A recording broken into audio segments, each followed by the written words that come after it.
الرحمن الرحیم نحمده ونصلي على رسوله الكريم اما بعد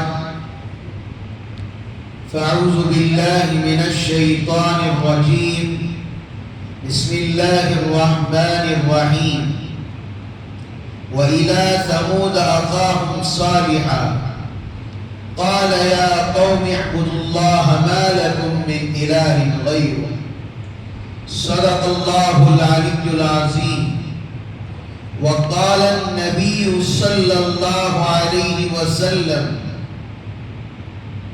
الحياء من الإيمان أو كما قال النبي صلى الله عليه وسلم قال رب اشرح لي صدري ويسر لي أمري واحلل عقدة من لساني يفقهوا قولي اللهم صل على محمد في أول كلامنا اللهم صل على محمد في أوسط كلامنا اللهم صل على محمد في آخر كلامنا.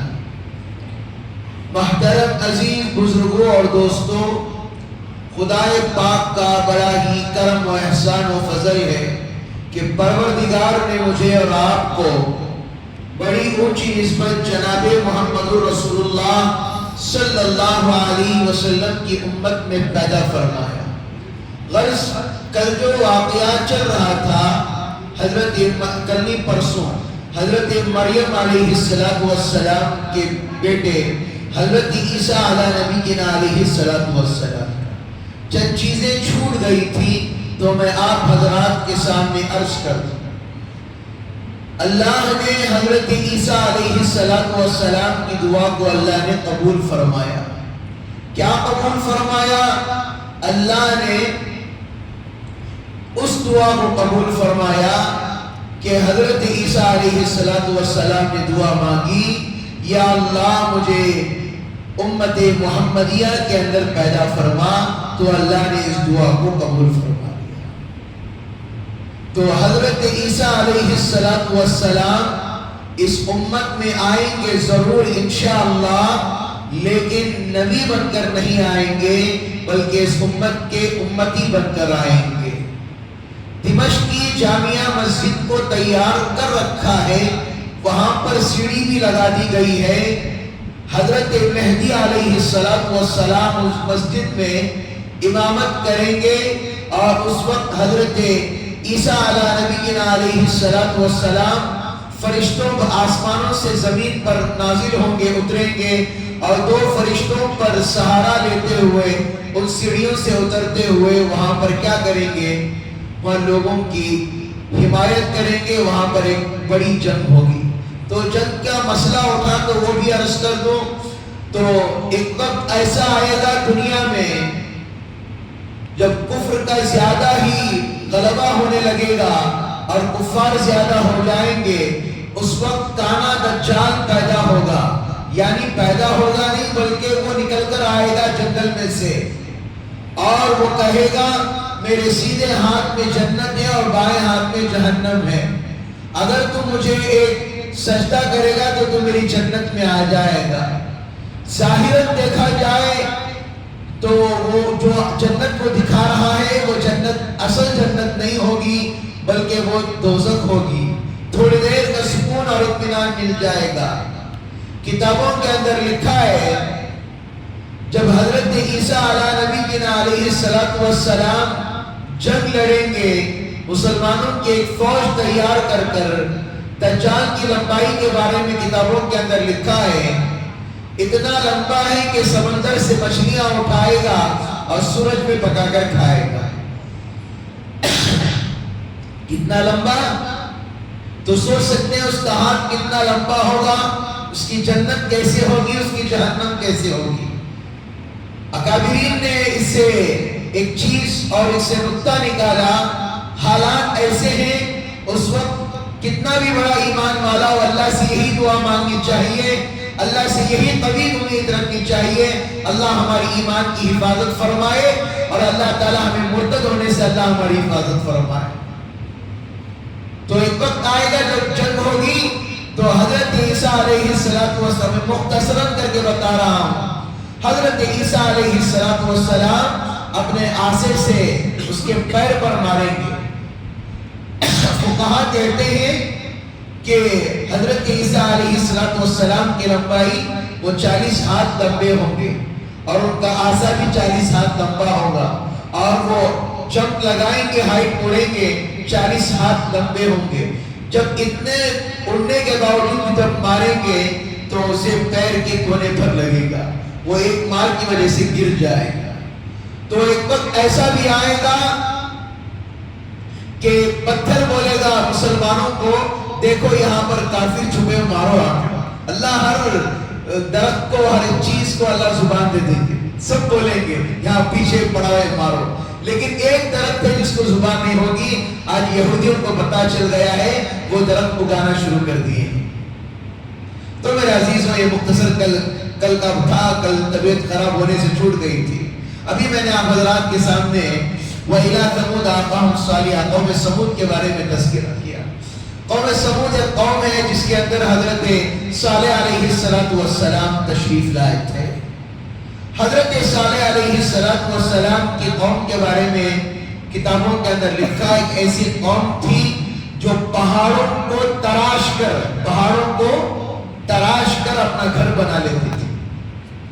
اتنی مضبوط قوم پہاڑوں کو ٹھکور کر کیا کر لیتی تھی؟ اپنے گھر تیار کر لیتی تھی۔ آپ کو کچھ یاد آ رہا ہوگا، کچھ آج چند دن پہلے ویڈیو کے اندر یہ چند چیزیں دکھائی گئی۔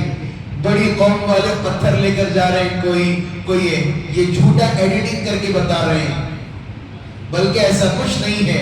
پہلے زمانے میں تو کیمرہ نہیں تھا، آج ابھی 20 سال پہلے فون آیا ہے، کیمرہ آیا ہے، یہ آیا ہے، یہ ساری چیزیں بالکل یہ بنائی گئی ہیں۔ غرض باقی کی طرف چلیں۔ قوم سمود کے بارے میں لکھا ہے کہ نسب نامے کے بارے میں سمود بن عبید بن اوس بن عاد بن ارم بن سام بن نوح، یہ ان کا سلسلہ نسب ہے۔ کتابوں کے اندر لکھا ہے جب ان لوگوں کو موت آتی تھی تو زمین پر لیٹ جاتے اور پیر کھول دیتے، اور کوئی تکلیف نہیں ہوتی تھی، ان کی روح حضرت عیسیٰ علیہ السلام لے کر چلے جاتے۔ تو غرض ایک وقت ایسا آیا، حضرت صالح علیہ السلام نے اپنے قوم کو سمجھایا، سمجھ جاؤ اللہ سے ڈرو۔ تو قوم کے لوگوں کو غصہ آ گیا۔ ان میں ایک سردار تھا جس کا نام جندہ بن عمرو تھا، وہ کہتا ہے ارے تو بار بار تیرے رب سے ڈراتا ہے، تیرا رب یہ کر دے گا، نہیں مانو گے تو عذاب اڑا دے گا۔ ایک چٹان دکھی ادھر، ایک چٹان، لوگ کہتے ہیں بیانوں میں پہاڑ ہے، لیکن چٹان، کتابوں کے اندر چٹان لکھا ہے، کہا کہ یہ چٹان ہے، کتابوں کے اندر اس چٹان کا نام کافیہ لکھا ہے۔ وہ چٹان کو بتاتا ہے اگر تیرے رب میں اتنی طاقت ہے تو اس چٹان کو پھاڑے اور اس میں سے ایک اونٹنی کو نکالے، اور اونٹنی ایسی نہ ہو کہ بالکل سیدھی سادھی حاملہ اونٹنی ہو، حمل اس کے اندر ٹھہرا ہوا ہو، اور شروع دن بھی نہ ہو بلکہ 9 ماہ ہو چکے ہوں۔ جانور کے جتنے بھی دن ہوتے ہیں کتابوں کے اندر لکھا ہے، تشبیہ دی ہے، لیکن حاملہ اونٹنی ہو اور وہ پہاڑ سے نکلتی بچہ زمین پر چلے۔ قوم نے سوال کر دیا، حضرت عیسیٰ علیہ السلام نے پوچھا اگر میرا رب یہ کر کر دکھائے گا کیا تم میری بات کو تسلیم کر لو گے، میرے رب پر ایمان لے کر آ جاؤ گے؟ جو جندو بن عمرو تھا اس نے کہا کہ یقیناً ہم ایمان لے کر آ جائیں گے۔ اللہ سے دعا کرنے لگے حضرت صالح علیہ السلام۔ جیسے ہی دعا کی چٹان پھٹی، جیسے عورت کو پیٹ میں تکلیف ہوتی ہے، درد ہوتا ہے جب بچہ ہوتا ہے، اسی طرح پہاڑ کے اندر ایک حرکت، ایک تبش ہونا شروع ہو گئی۔ چٹان پھٹی، اونٹنی باہر نکلی اور وہیں پر اپنے بچے کو جنم دیا۔ قوم کھڑے ہو کر دیکھ رہی ہے کہ اب سردار جو تھا اس نے کہا کہ ہم تمہارے رب پر ایمان لے کر آتے ہیں، اور لوگ تھے جو کمبخت تھے، انہوں نے کہا یہ کیا ہے، یہ جادو بھی ہو سکتا ہے۔ ہر زمانے کے اندر جھٹلانے والے آئے، اس زمانے کے اندر بھی ہیں جو اپنے آپ کو کہتے ہیں نیا دین اللہ ہمیں معاف فرمائے۔ شریعت کیا کہتی ہے، قرآن کیا کہتا ہے، ہمیں اس پر اپنی زندگی گزارنا ہے اور مرنا بھی اسی پر بھی ہے۔ تو میرے عزیزوں، حضرت صالح علیہ السلام نے کہا قوم سے دیکھو یہ اونٹنی اللہ کی اونٹنی ہے، تمہاری میری اونٹنی نہیں ہے، یہ اللہ کی اونٹنی ہے۔ تو ایک دن یہ اونٹنی چلے گی اور تمہارے کنویں میں پانی پیے گی، جس دن یہ پانی پیے گی اس دن کوئی پانی نہیں پیے گا، نہ تم پیو گے، نہ تمہارے جانور پیئیں گے، نہ جنگلات کے جانور پیئیں گے۔ اسی طرح سلسلہ چلتا رہا۔ ایک دن ایسا آیا کہ لوگوں کو چیزیں کم ہونا شروع ہوئی، لوگوں نے اپنے عہد کو توڑ ڈالا اور کہا کہ یہ بہت زیادہ ظلم ہو گیا۔ سب نے اب ارادہ کیا اب کس طرح بھی اس اونٹنی کو کیا کیا جائے، مارا جائے۔ حضرت صالح علیہ السلام نے کہا خبردار، اس اونٹنی کو اگر قتل کرو گے تو پر اللہ کا عذاب آ جائے گا۔ لوگوں نے نہیں سمجھا۔ کسی ایک شخص نے وہاں پر کہا، سرداروں میں سے کسی نے کہا اچھا تیرا رب عذاب بھیجے گا تو دکھا تیرا عذاب، تیرا رب کیسے عذاب بھیجتا ہے۔ اللہ کے عذاب کو لوگوں نے للکارا۔ کتابوں کے اندر لکھا ہے اللہ کے رسول جناب محمد رسول اللہ صلی اللہ علیہ وسلم ایک مرتبہ وہاں سے گزرے تو اتفاقاً صحابہ کو پتہ نہیں تھا، وہاں سے پانی لیا اور اس میں کچھ گندم تھی، آٹا وغیرہ گوندنے لگے تو اللہ کے رسول صلی اللہ علیہ وسلم نے کہا کہ یہ قوم ہے جنہوں نے اللہ کے عذاب کو دعوت دی ہے۔ صحابہ نے کہا ہم نے پانی کو لے لیا ہے۔ اللہ کے رسول صلی اللہ علیہ وسلم نے کہا پانی کو دے، آٹا ہے آٹا میں رکھ دو۔ ایک واقعہ بھی گزرا ہے قوم لوط کا، اللہ نے زمین کو اٹھایا اور ساتوں آسمانوں پر لگے، وہاں سے زمین کو نیچے پھینک دیا۔ انشاءاللہ کل واقعہ بتاؤں گا۔ جیسے زمین میں پھینکا، اللہ کے رسول صلی اللہ علیہ وسلم کا قافلہ وہاں پر جا رہا تھا، صحابہ سے کہا صحابہ یہاں سے اپنے گھوڑوں کی رفتار کو تیز کرو، یہاں پر اللہ کا عذاب آیا ہے۔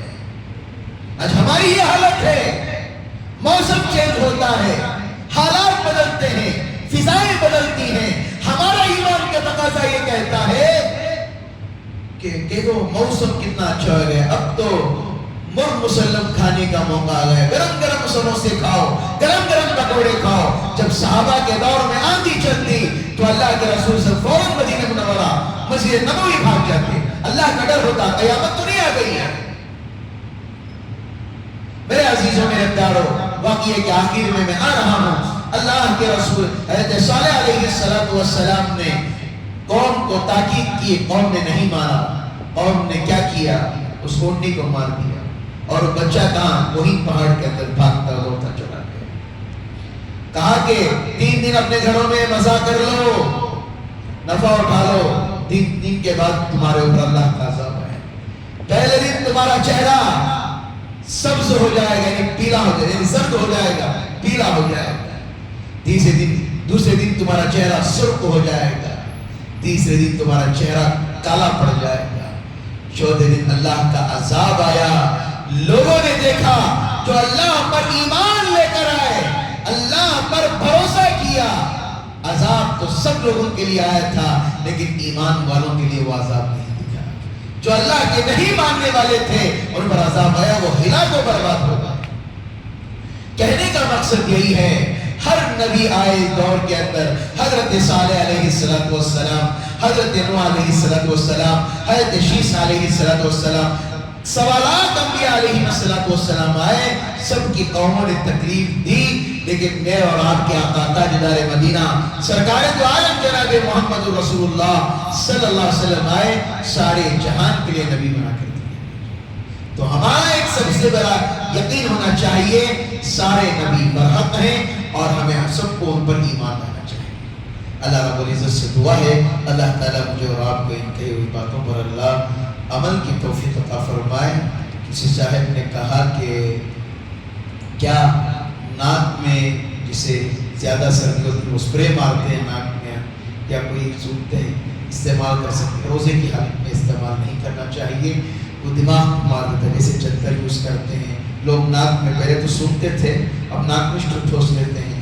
روزے کی حالت میں زیادہ یہ سب استعمال نہیں کرنا چاہیے، روزہ مکروہ ہو جاتا ہے، مکروہ ہوتا ہے روزہ ٹوٹنے کے قریب ہو جاتا ہے۔ اس پر عمل کریں۔ اللہ رب العزت سے دعا ہے اللہ کہنے سننے سے زیادہ اللہ عمل کی توفیق عطا فرمائے۔ الحمد